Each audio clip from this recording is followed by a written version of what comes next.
And it's taken almost 8 years and a trip to the High Court, but ASIC has finally and conclusively won the case against the 7 former James Hardie directors who were accused of breaching their duties when they approved a press release that said asbestos compensation scheme was fully funded. Here's ASIC Chairman Greg Metcalfe. Directors have an obligation to make sure that what they issue to the market is accurate.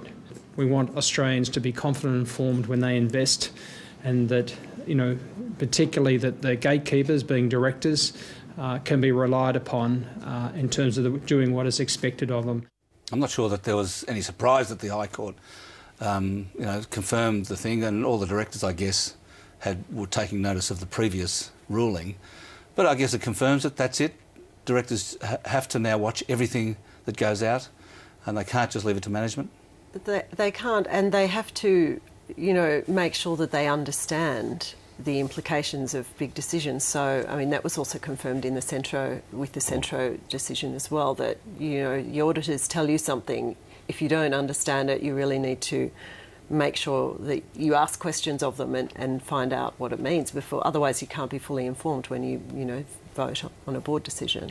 And Steve, this plus the Centro decision, and there's been a bunch of developments legally, haven't there, which have kind of changed the role of directors, or at least changed the way they must think about their roles. I think it's changed the role. I think it's kind of raised the bar slightly.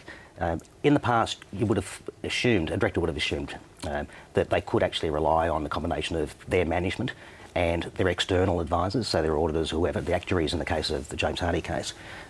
It's quite clear after those 2 cases that they've got to show that they've done their own due diligence. I'm not sure how a James Hardie director could have second-guessed the actuarial assessments of how much money was needed to provide for liabilities over 40 years, but the courts are saying you've got to at least go through the process of coming to some sort of understanding independently of your management and the consultants. And so I suppose that's the message. Be really, really careful, be really afraid, and do a hell of a lot of work before you sign anything. Who'd want to be a director? Well, that's what I was wondering. People think directors make a lot of money. Most of them make a pittance, especially at the smaller company level. And compared to the risk they're taking. Absolutely. Your home's at risk, your career's at risk. I think we might be chucking the baby out with the bathwater a bit here. And where this is really going to impact is not the top level companies, the top 200. It's really the companies that are smaller.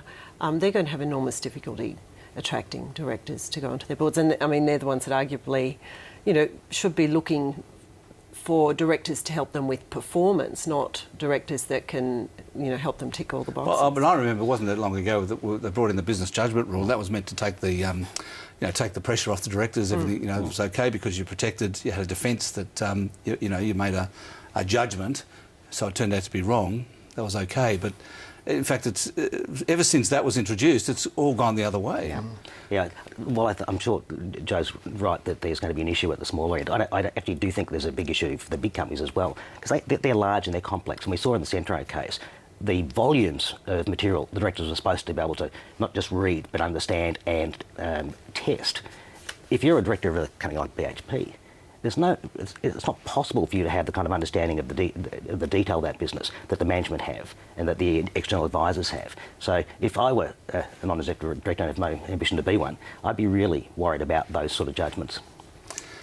Yeah, but I think there is a danger in taking, these circumstances, these facts, and generalising from this decision too much. I guess that's what we do, isn't it? I know. Well, we have to Generalise. be. Yeah.